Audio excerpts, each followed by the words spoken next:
Some people may say that why there should be only one God? Why can't there be many gods? If there would have been many gods, surely these gods would have fought among themselves. And we find this in the mythology of some of the religions. One god fighting with the other god. One god helping the other god to fight the third god. Can you believe in such a God who can be defeated, who can be killed?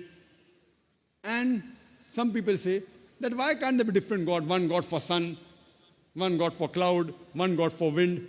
Now imagine if there was one God for each one having power over his own little thing. It's logical to have one God who has power over all things rather than each different God fighting among themselves.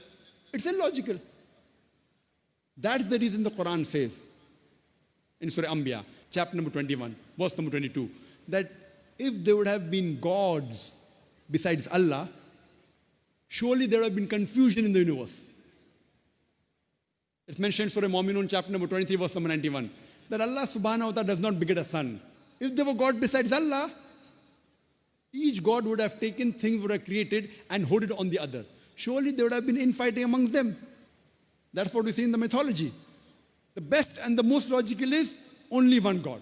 One and only, all-powerful, having power over all things. That's the reason. If you read the scriptures of the major world religions, all the scriptures of the major world religions, they say that Almighty God is one. He has got no images. He is not begotten. He is one and only. Absolute and eternal. There's nothing like him. And by the passage of time, many of the scriptures, almost all besides the Quran, these scriptures have changed.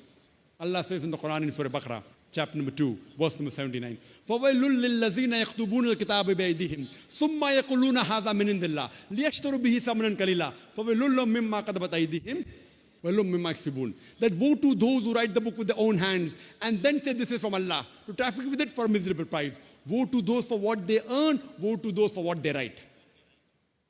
So here it's mentioned in the Quran that people write the scripture with their own hands and then say this is from Allah. So by the passage of time, all the scriptures that came before the Quran, they have been changed.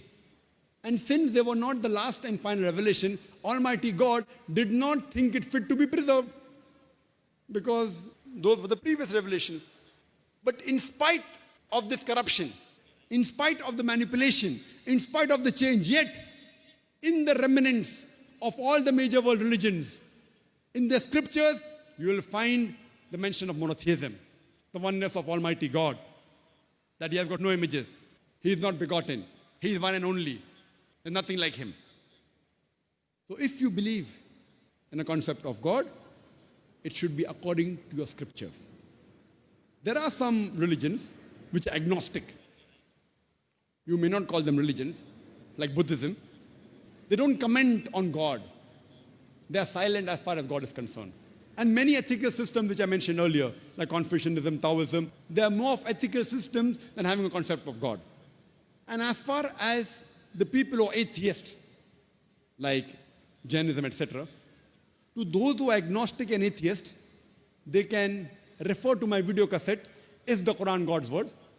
And I gave that earlier also, as well as recently in Bombay a couple of months back, on the 24th of November, on the second day of the peace exhibition in Bombay, The Solution to Humanity, Is the Quran God's Word? If they see this cassette or the talk, inshallah, if the human being is unabashed, with the help of the Quran, I've proved the existence of Allah subhanahu wa ta'ala.